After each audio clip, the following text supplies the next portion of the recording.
اکثر خلک تاسو کې چې په ما قرباني کیږي کنه قرباني په چا کیږي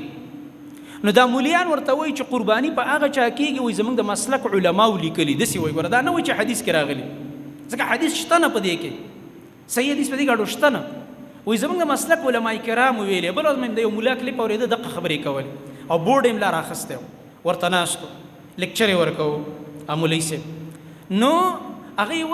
وایي زمونږ علما وایي چې د چا مال د زکات نصاب ته رسېدلی په ده باندې قرباني فرض ده دا خبره غلطه ده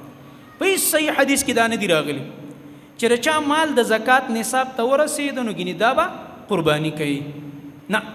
د الله نبي یو ډېر ښایسته داسې ټکی ویلی دی چې عالم هم پې پوهېږي او عامي ملګری هم پې پوهېږي او نارینه هم پې پوهېږي او زنانه هم پې پوهېږي ډېر یو ښایسته فارموله نبي علیه السلام ویلی او دا ډېر عجیبه حدیث دی د نبي علیه السلام خبرې ډېرې سمپل دي فلسفي نه دي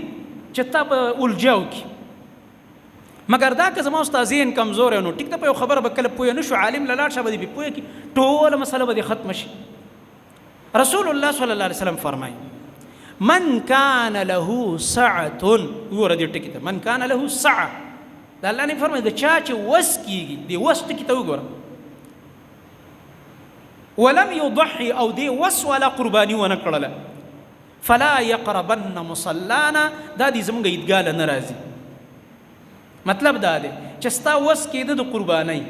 او بیا دې ونه کړله او د اختر مانځله را روانې نو مړه څه خوند دې وکړو څه خوند دې وکړو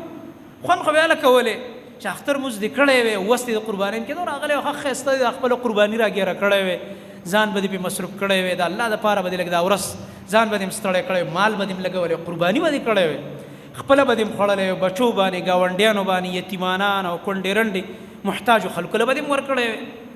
ډېر خبرې خوند کړو اوس دا ساعتون داسې یو ټکی دی چې دې ته ته خپله ګوره وس څه ته وایي وس پښتو کې دې ته وایي پښتو کې سمپل پښتو کې راته چې ته د خپل مال او پیسو نه د قربانۍ پیسې را جدا کې یا د چا سره حصه نیسي یا ځان له یو ګډ یا چیلې اخلي دا پیسې دې ته راوباسي او ستا په روزمره خرچه څه فرق پرې نه وځي ونه شرمېږي په تکلیف کې نه شي مالي مشکلات درته جوړ نه شي او که بالفرض تا سره نقد نه و چا نه قرض هم راوالي خو په زړه کې مطمئن چې اختر تیر شي انشاءالله زه ورکولی شم ځکه زما فلاني ځای کې پیسې بندې دي او چې راوځي به زه ورکوم نو به ستا وس شته دی اگر که اوس دې په لاس کې نشته خو ستا دونه په چا قرض دی یا د بل ځای کې پیسې ګیري دي کاروبار کې چې تا ته پته د راوځي اختر نه بعد نو ستا هم وس شته او دا د پیسې دې د قربانۍ راویستې او قرباني دې وکړله نو دا ستا وس دی بس ته قرباني وکړه دې دپاره د زکات نصاب شرط نه دی زما محترم ورونه په دې خبره ځان پوه کړه نو که دا وس د نارینه دی هم دې وکړي